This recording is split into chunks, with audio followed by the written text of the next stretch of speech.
All right. Hello, everybody. This is Benny Bell and Khalil Macklin with the Global Empowerment Team.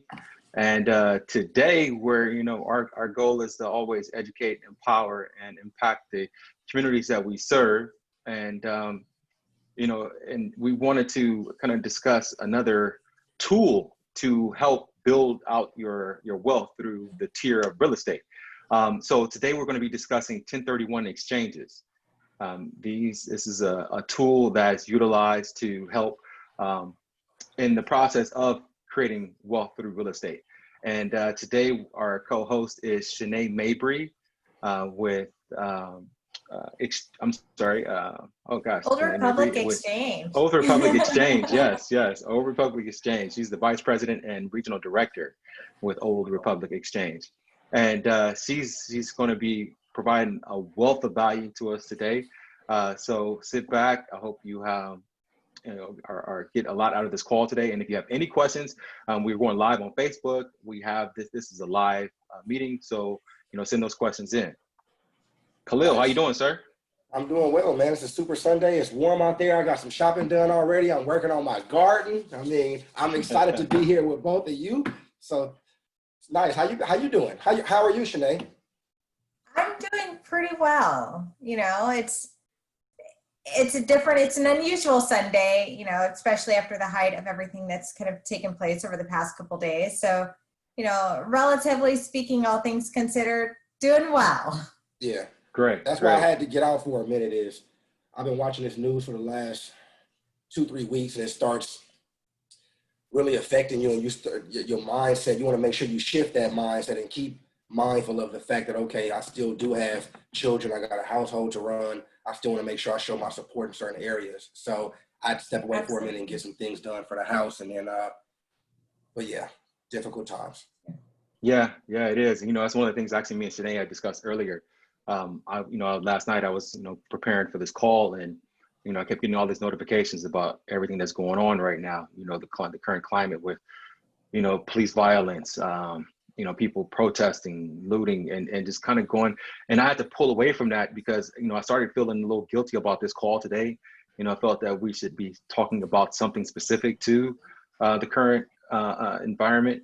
However, I had to kind of ground myself back into our goals. Our goals is to empower, educate, and to give tools back to our communities that we serve, so that way we can be in a better position. We are enlightened to understand how we can operate and maneuver within the laws, to change the narrative, to put us in a different situation.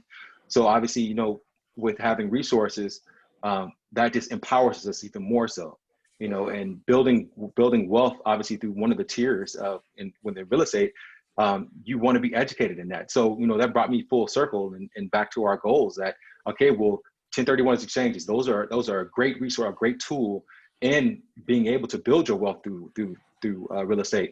So now, so this is information that's getting out to the people. So this is more information, more things that they can put in their tool belt to put them in a better position.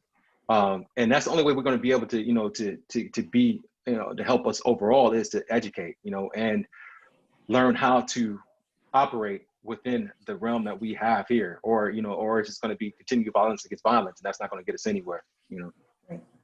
That's a great point, Benny, because amidst all of the commotion and the protests, some of them that turn into riots, and amongst all of the unjust things that we see, home ownership is still a goal for a lot of people. You know what I mean?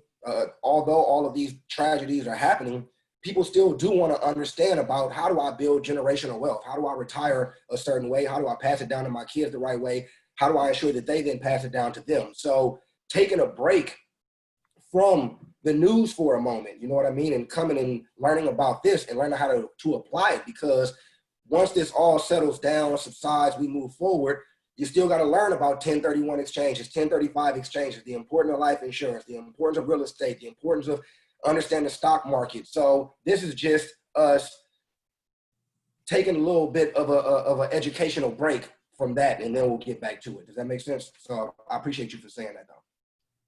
Definitely. So Shanae, let's dive in. So just a little bit of background about you. I do have your bio here in front of me. So you are the vice president and regional sales executive for Old Republic Exchange. Correct. You've been in real estate for over 10 plus years, correct? Right. So I started out in the real estate industry almost 10 years ago, and I've been handling 1031 exchanges exclusively for the past 8 years, all with Old Republic Exchange. And so this is my passion. This is it. This is my end game. And I love what I do. One of the biggest things that really kind of drew me to this is I like to educate people. And I remember before I got specifically into the exchange industry, I had no idea what it was. And I remember trying to Google and understand what a 1031 exchange is. And I don't know if any of you have ever Googled a 1031 exchange, but it is like reading a foreign language. Yeah. Okay, I've heard that there's this great tool that people can use, but what exactly does this mean? And can someone just explain this in layman's terms so I can understand it, so I can then use it? But if you don't understand what it is, you don't know how to use it. Right, right. I totally get it. Yeah. Yeah, in doing that Google, like you said, a Google search on 1031, you come up with all these different definitions and Yeah. and it's like, okay, well, how do I implement it? Like, okay, I kind of got to justify what this might be, but now how do I implement it?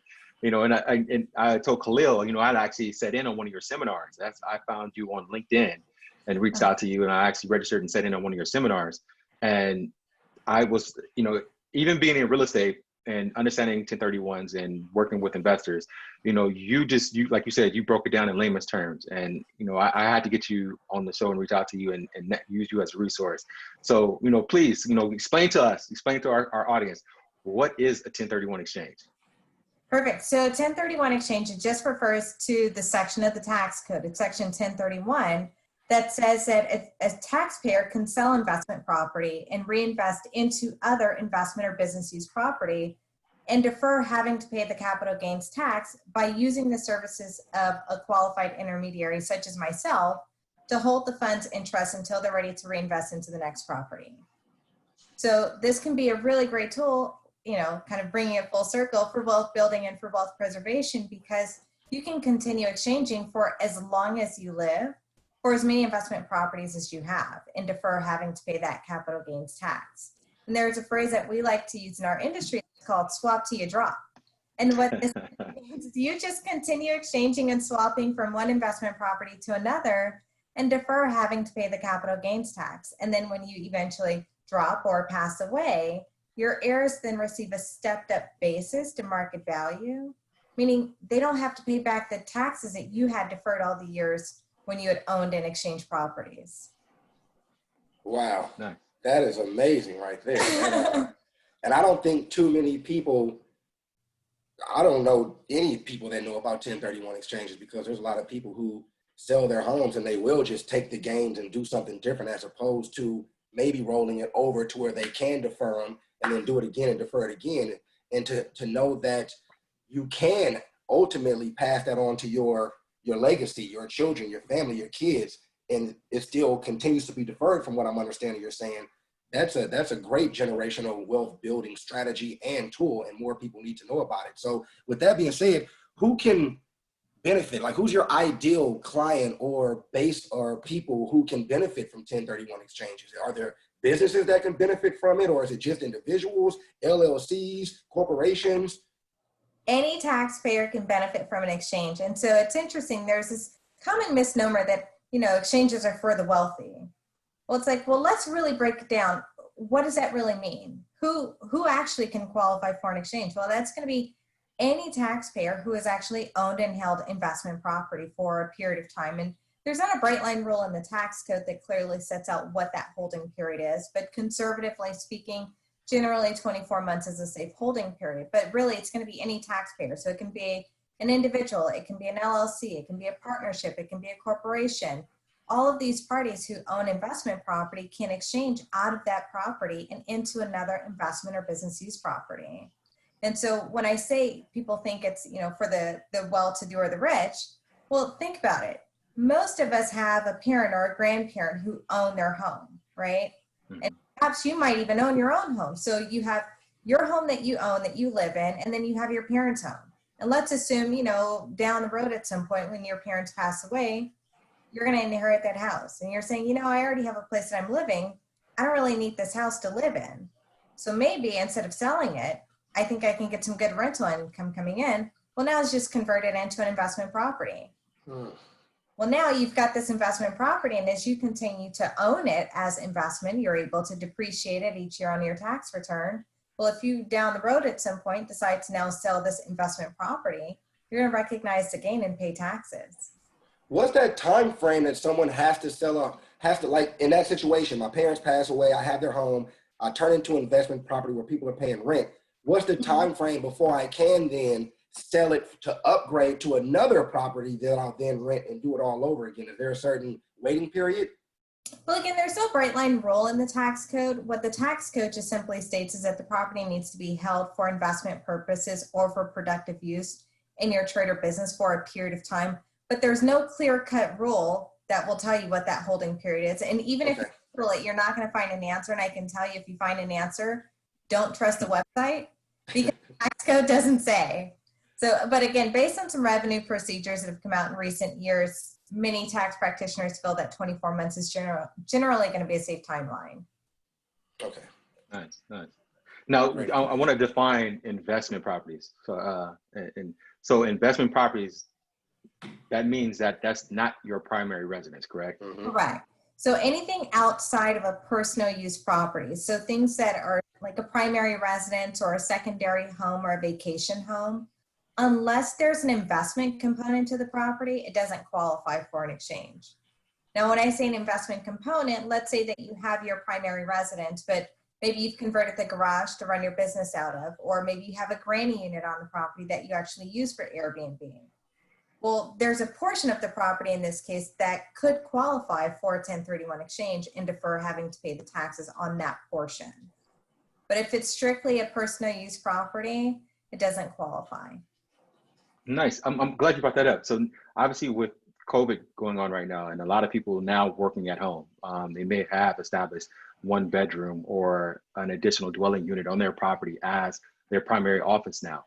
How would they, okay, one, would they need to talk with a tax consultant to verify like what percentage they would be able to allocate under that 1031, and in that scenario, would they be able to qualify for 1031? You always want to talk to a tax professional. Right. First thing, you always want to check with the tax professional to see what percentage of the property would actually qualify as being investment. Because let's assume that they have a granny unit on the property where they allocate 30% as being investment, and then 70% is their primary residence. Well, on a $1 million property, they're looking at an exchange value of about $300,000 that they would have to then put into another investment property. Now, if it's just, you know, a bedroom within their home that they've converted to, you know, their home office, which is kind of where I'm working from now, well, it's still within the principal structure of my home. And therefore, I can still apply the primary residence exclusion, which would allow for me to shelter up to $250,000 of gain per individual or $500,000 of gain per married couple filing jointly and not pay taxes on it. Now, if it's a separate structure that's been depreciated and reported on the tax return as investment, then that portion of the property is what would for a 1031 exchange. Got it. Thank you for clarifying that. Sure. So with that being said, when we brought up different types of residential properties, what types of properties can qualify for 1031? So again, it can be residential, so it can be a single family home, it can be a condo, it can be an industrial building, it can be a multi-family property, mixed use, any kind of real property that's held for investment can qualify for an exchange. Now there's this term that floats around in our industry that's called like kind, and it's probably one of the most commonly misunderstood terms.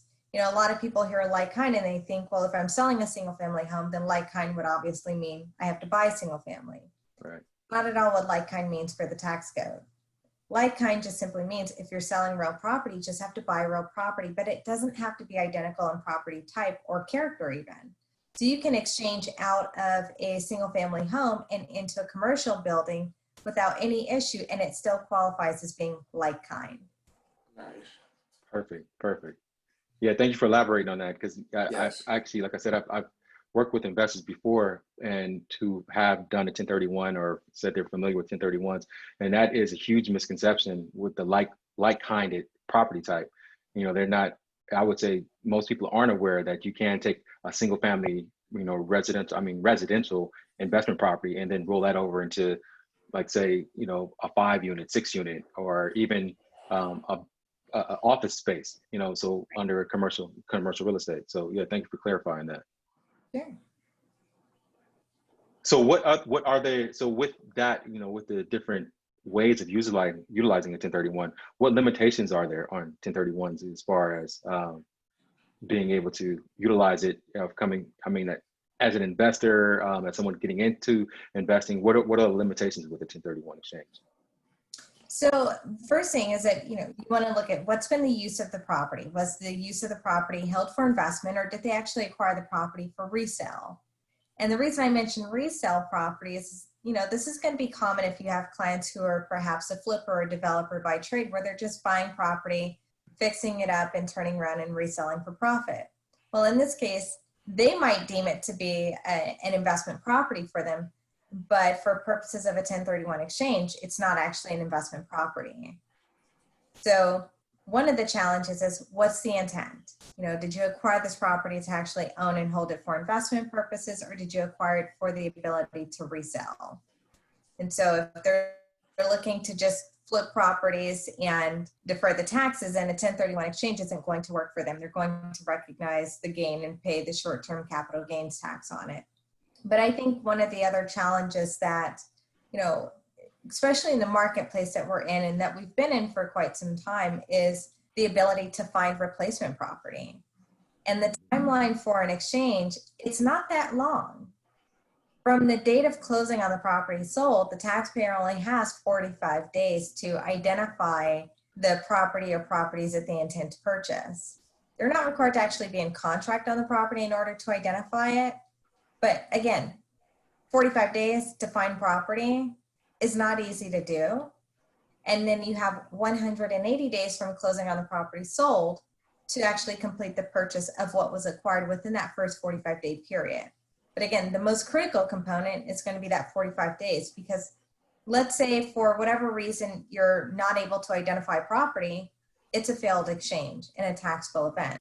Or let's say that you identify property in that 45-day period, and then it's now day 46 or any day thereafter, and maybe you've identified 3 properties. And one of the properties that you identified, perhaps money pit, the second property identified, you know, the seller sold to another buyer, and maybe even the third property, the seller just decided not to sell and they took it off the market. Well, for many taxpayers, they might say, you know, I feel like I should be given an extension to identify additional properties because what I identified didn't work out and it was beyond my control, or at least they would make that argument. Well, the IRS says, hey, sorry, no can do. You're still going to pay taxes. Wow. Really critical that taxpayers are proactive in working with their agents who understand what an exchange is, so that way they can strategize on the outset when they're listing their property to figure out what's my next step. And you just brought up a really good point. I think that stresses the importance of working with, number one, with your agent and having a proper relationship, and having an agent that is educated enough and has enough resources for you, because I'm pretty sure Benny, he deals with people who have misinformation. They go to the internet, like you mentioned earlier. Maybe they're the person they dealt with before really didn't understand 1031 exchanges. So it's important, and I go through it too as well, with people who get misinformation, they just don't understand. And it's important you have that proper relationship with your agent, with a Benny, with the Shanae, with the Khalil. It's important that you understand their resources and their acumen, because that's going to then help you out in the long run. So you got to have that relationship. absolutely. Now, what impact, or I'm sorry, Benny, you go, Benny, I'm sorry. Oh, no, go ahead. I was just going to ask, what impact has the current economy, like with all the things that are going on, COVID-19 and shelter in place for the last 2 months or so, what impact has that had on 1031 exchanges, if any, with the regulations, laws, people qualifying, people applying? What changes have you seen, if any, once again? So on April 9th, the IRS issued Notice 2020-23, which provides for an extension to taxpayers to have until July 15th to complete all of their, required necessary deadlines. So for anyone who is in an exchange, whereas their 45th day to identify their replacement property were to fall on April 1st or July 15th or through July 15th, all these taxpayers would now have until July 15th to identify their replacement property. So essentially anyone who was closing on the sale of their property between February 16th and May 31st, these taxpayers will now all have until July 15th to identify their replacement property. So that was a really big win for a lot of people who were in an exchange, because they were saying, we're sheltering in place. How are we going to go find a property? We can't go to an open house. There's no such thing as an open house right now. We can't leave our home. There's a lot of uncertainty. So that extension really benefited a number of taxpayers who were in an exchange. But then they also extended the deadline to close for anyone who sold their property beginning October 4th of 2019 through January, I think it was January 17th. And I'd have to double check the date. I just drew a blank on that. But these taxpayers would now all have until July 15th to complete the purchase of what they had previously identified. So the first thing, again, just kind of recapping here, is that there was an extension that the IRS provided for taxpayers in an exchange to give them until July 15th to either identify and or close on what they had previously identified. But we noticed when the shelter-in-place ordinance first came out, there was a lot of taxpayers who had sort of this knee-jerk reaction.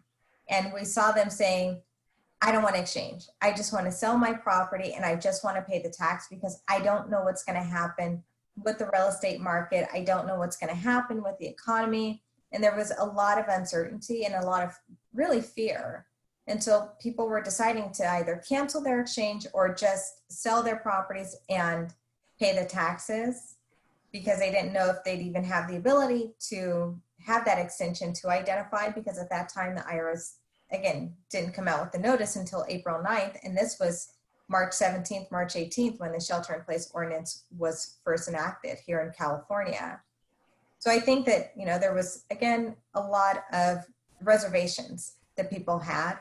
And as such, we saw a substantial drop in the number of exchange transactions over the past couple months. There's still a lot of activity happening, but certainly not to the magnitude that we were seeing, January, February months, and even, all of last year, which was a great year for us. So we were definitely impacted by COVID, but again, the only changes to the exchange industry, if you will, from the IRS was the extension to complete the exchange as needed by July 15th. That was huge. That was a huge decision by the IRS, giving people a little bit more time. And I wanted to piggyback on what you had mentioned earlier about the knee-jerk reaction and people's moving in fear and uncertainty.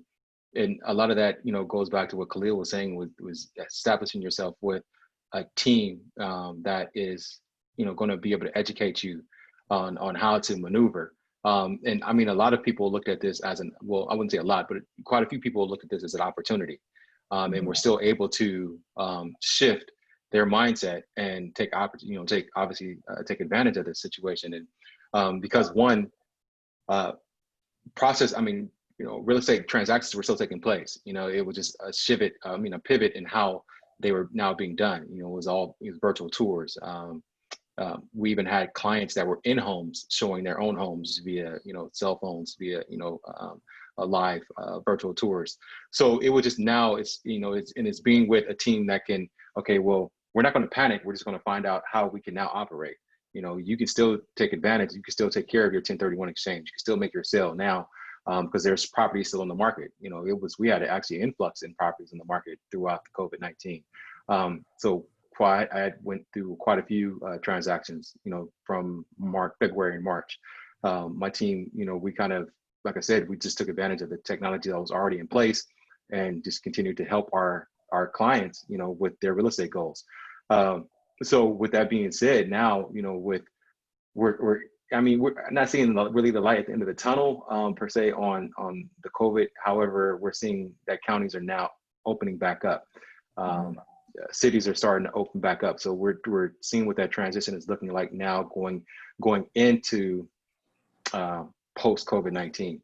So do you anticipate business starting to go back up and increase now as we're moving into was this month 4, month 5, and stay at home? You know, times kind of irrelevant. It's been irrelevant for so long. But so what do you anticipate the market going for the end of the year? Well, I think that's a great question. So our projection is that because there were a lot of homeowners, well, not just homeowners, but just investors who decided to either delay the sale of their property or they maybe took it off the market, we're projecting that there's likely going to be a substantial increase in the volume as we get closer to fourth quarter, because then by then people will have a little bit more confidence in the economy and the real estate market as well, because hopefully by that time, you know, the curve will have flattened a little bit. So it just starts to provide some sense of stability and really builds confidence with investors. So on fourth quarter. Right. Yeah, that's what we're anticipating as well. We're actually seeing a lot more homes coming on the market now too. Right. So, you know, it's definitely showing signs that the real estate market is primed to thrive in fourth quarter right now. Yeah, absolutely. And I think just to kind of expound on that a little bit more, I think certainly the residential market is going to come out even stronger. Probably not so much the commercial market, just because of a lot of the restrictions that are being put into place or proposed specifically for, you know, the commercial sector in California and even San Francisco specifically.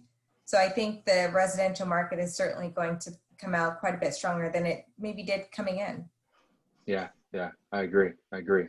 So, and also you had mentioned, I want to go back real quick because I know Khalil had another question. I want to go back real quick because you had mentioned identifying a property. So what does that look like? So do they have to kind of have 3 properties in mind that they're going to move forward? Like, how does someone identify 3 potential properties? Sure. So there's a formal identification notice that we will provide the taxpayer with. And on that form, they simply just need to write in the address of the property or properties that they want to purchase. But again, they're not required to actually be in contract on a property in order to list it on that identification notice that they submit to us. But again, we encourage them to get in contract within the 45-day period. And if possible, you really want to try to have your inspections completed and contingencies removed. So that way you know whether or not you're going to be able to move forward in buying that property that you've identified. There's 3 different rules that can be used to identify properties, and you're going to choose one or the other, but not all 3, because they essentially contradict one another. The first rule, which is the most commonly used rule, is known as the 3 property rule, which you mentioned. And this allows for the exchanger to identify and purchase up to 3 replacement properties of any value. So if they want to, let's say, identify 3 properties, they sold a property at $1 million and they want to identify 3 properties all valued at $5 million each, they can do that no problem.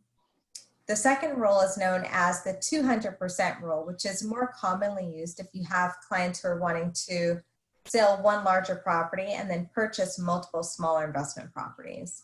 And what it says is that you can identify and purchase 4 or more properties, but the aggregate value of all properties identified can't exceed 200% of the value sold. So for example, again, if someone were to sell at $1 million, using this 200% rule, they can identify and purchase 4 or more properties, but the aggregate value of all 4 plus properties identified can't exceed $2 million. And then the third rule, it's very rarely used because it's such high risk and very aggressive. And it just simply states that you can identify any number of properties of any value, but you actually have to close on 95% of the total value identified, or the entire exchange would fail. So again, high risk, very aggressive. I think I've seen it used maybe 3 times in 8 years. Wow. So what do you see? Go ahead. I'm sorry. You You guys go. are No, asking the you're same probably. thing. I think you're about to ask the same question. Yeah, go ahead. You got it. It's all good. You No, guys are in this industry, so I'll let you get it. no, go ahead, man. Go ahead. Go ahead. Well, what I was going to ask is, what is the biggest challenge that a taxpayer faces when contemplating a 1031 exchange? Well, specifically, it's going to be the timeline.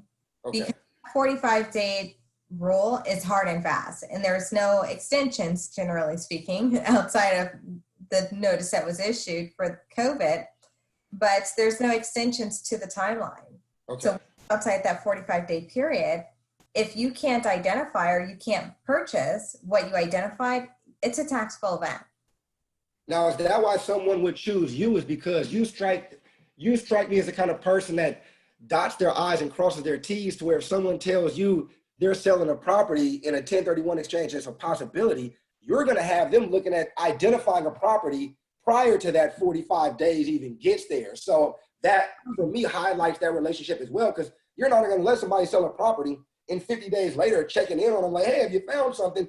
You're going to be more proactive going into that whole transaction because you already know the whole time frame, and that time is of the essence with this exchange. So Absolutely. And I think that's why it's really important that the agent has a relationship with the qualified intermediary, because then you guys can really work in harmony together for the benefit of the client. mm-hmm. Very true. Yeah, get your ducks in a row before you even put it on the market. Yeah, absolutely. Yeah, smart. No, and I wanted to piggyback on the scenarios that you gave. So what do you see? Because you said you've only seen about three individuals opt for the third option, the third rule. What do you see more clients gravitate to? One, two, or well, actually one or two. Most commonly used rule is going to be the 3 property rule. Mm-hmm. And that's where they're identifying and purchasing a maximum of 3 properties. And this is really because you have to think every investor is going to be at a different place, in their life. For some who have, maybe they're a little bit more senior, they're saying, I don't want to own 5, 6, 7, different residential rental units. I want to consolidate. I want to sell those and just own one large, more expensive property where it might make sense to have a professional property manager in place. And then they have somebody else that's dealing with the management component of the property and not having to get those late night phone calls from the tenants. But then you might have someone who's, young, who's saying, I want to try and purchase as much investment property as I can. But, my money will only take me so far in the beginning. So maybe that 3 property rule is going to work for them. And the real beauty with the exchange is that when you look at the exchange value in terms of what they need to spend, it's going to be based on their net sales price.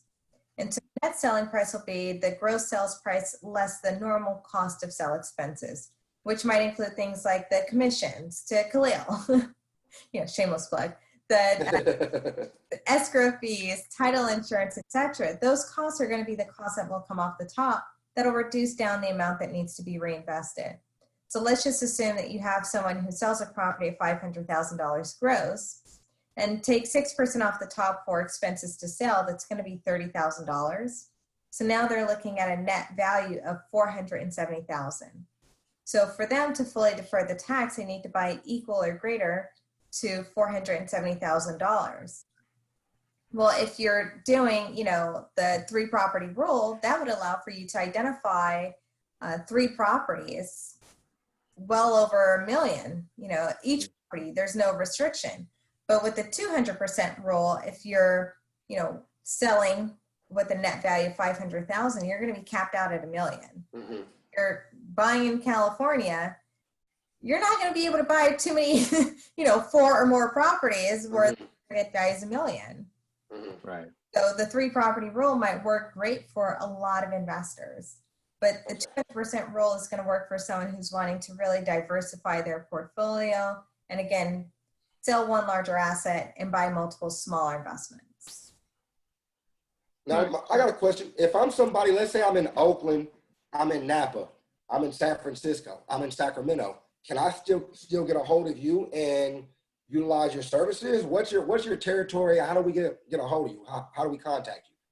Absolutely. Great question. So I manage the Monterey County, so Central California, all the way through Pacific Northwest US for Old Republic Exchange. So I base in Northern California, but I can facilitate 1031 exchanges anywhere throughout the US, no matter where the property or the client is located. My process will always be the same. Okay. Now, I specifically market to Central California through Pacific Northwest, but again, I can facilitate the transactions anywhere. Nice. So real quick, since you have brought that up, so can an investor under the 1031, like say they're selling property in California, and say they identified a property in Arizona, one in Delaware, and another one here in California, can they purchase all three of those properties outside of California under the same umbrella of that 1031 exchange? Yes, they can. So because this is federal law, you can exchange anywhere throughout the US and its domestic territories. You just can't go outside the US border. So you can sell in California and you can buy anywhere throughout the country. However, our lovely state of California, they kind of get you coming and going. And in 2015, they created what we refer to as a clawback provision. And what this is an annual reporting requirement that the state of California has. It says if you sell in California and you buy outside of the state, once a year, you have to report back to California, alerting them that you still own the out-of-state property. And this reporting is done in perpetuity, indefinitely. So if you ever decide to sell that out-of-state property outright, or if you forget to alert California that you still own that out-of-state property, California says, hey, now you've recognized gain and you owe back the taxes that you deferred on the property that was sold here. So this is California's way of really kind of playing Big Brother and tracking someone. And the main reason why they put this into place is that a lot of investors are saying, I just want to get away from California. It's maybe too challenging to do business here, or properties are just too expensive, and I want to just get away from California. So I'm going to sell my assets here, and I'm even going to relocate out of state. And they would relocate or move the assets to states that didn't have state tax, and they'd own the properties there for a couple of years and then decide to sell it outright. They'd pay the IRS, but then they'd stiff California on the taxes. So California didn't really have a clear way of tracking this.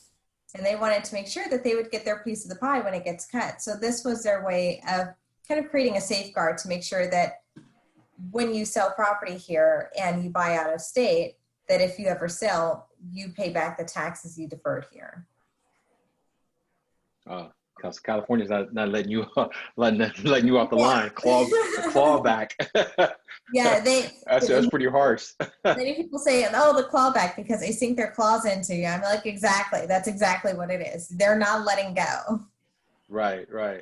So are there any costs incurred with opting for a 1031 outside of obviously costs to your company? What kind of costs would the individual be looking at? So it really depends on the type of or the value of the property that they're selling and the type of exchange transaction that they're utilizing. If they're selling one property, buying one property, or, really will depend. So fee structure, generally selling one, buying one, they're somewhere in the normal range of around $1,400. But again, it can go up depending on the structure of the exchange, because you have different methods to an exchange. You have the most common method, which is where someone sells first and buys second. But then you have other types of exchanges, which are going to be the reverse exchange, where they buy first, sell second, or the improvement exchange, where they're buying and then wanting to make capital improvements using the funds in the exchange account. So there's different types of exchange structures, which might alter the cost for the service. Gotcha. Well, Khalil, do you have any follow-up questions? No, this was a lot of great information. I asked the questions that I wanted to ask.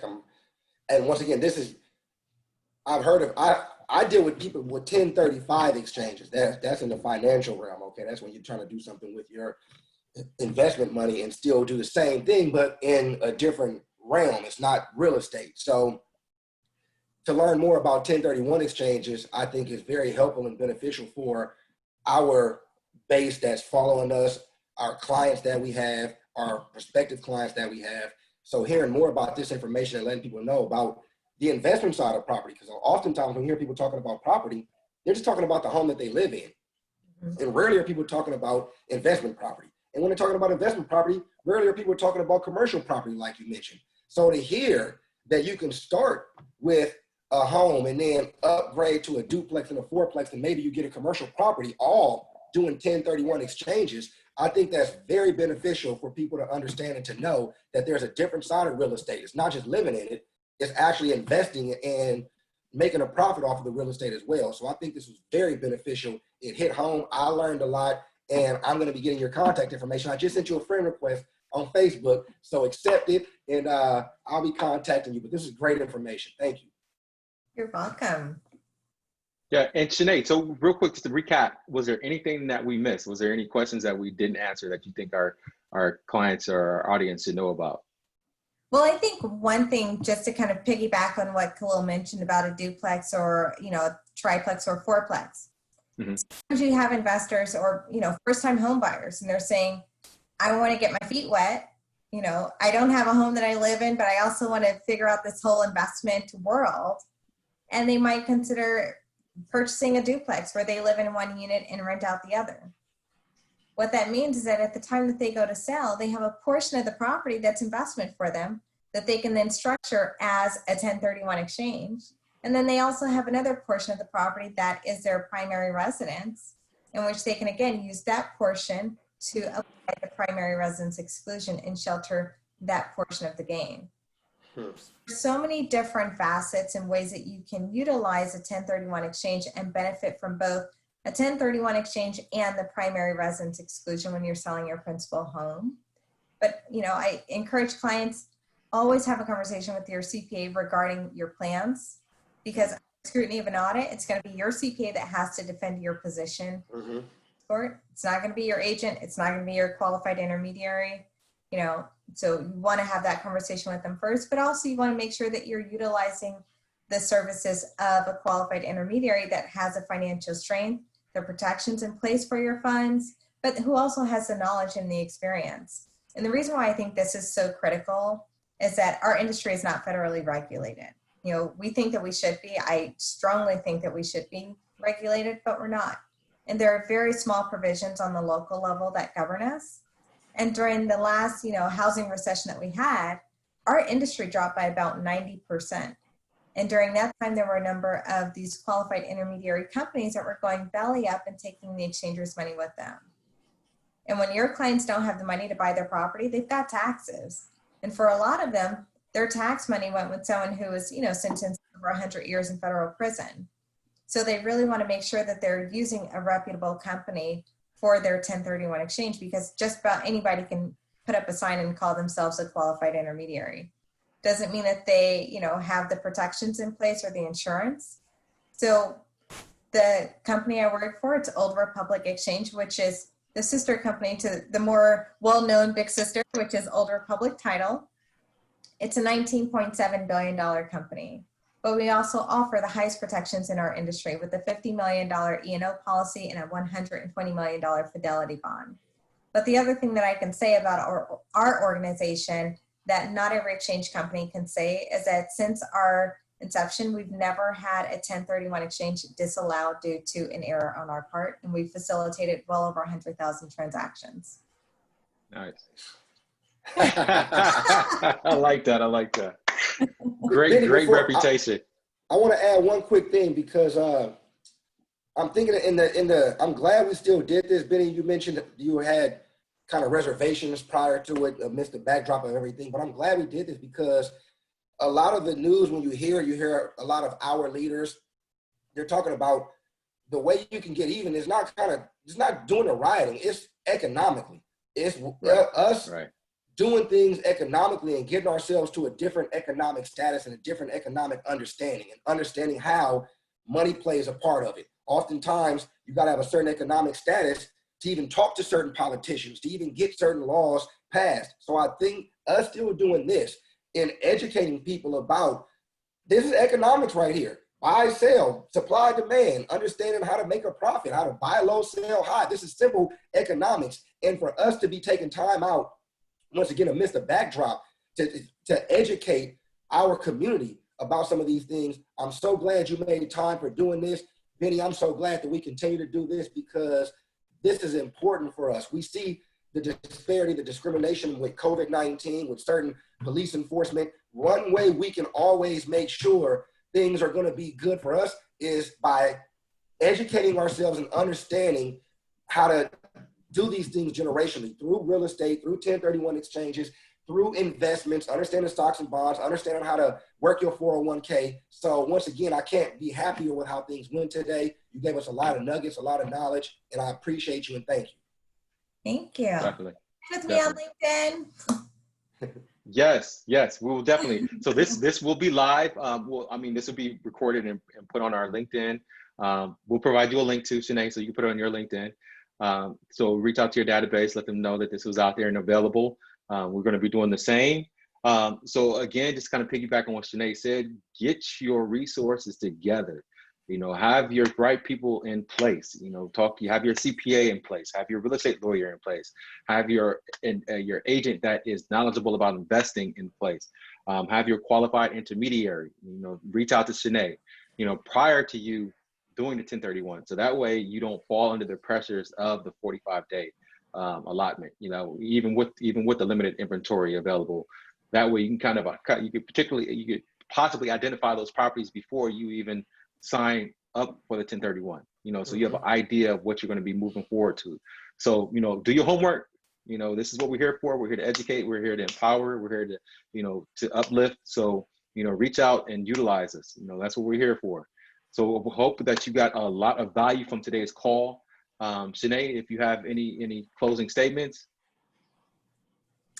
I just say, contact me. I'm happy to be a resource to you, to your clients, to anyone out there that just wants more information about what a 1031 exchange is. And, I always refer to it as unveiling the mask and unveiling the mystery of a 1031 exchange. It doesn't have to be this big, scary concept. So certainly don't hesitate to reach out to me. I'm available on LinkedIn. You can also contact me directly. My phone number is 888-677-1031. Novel.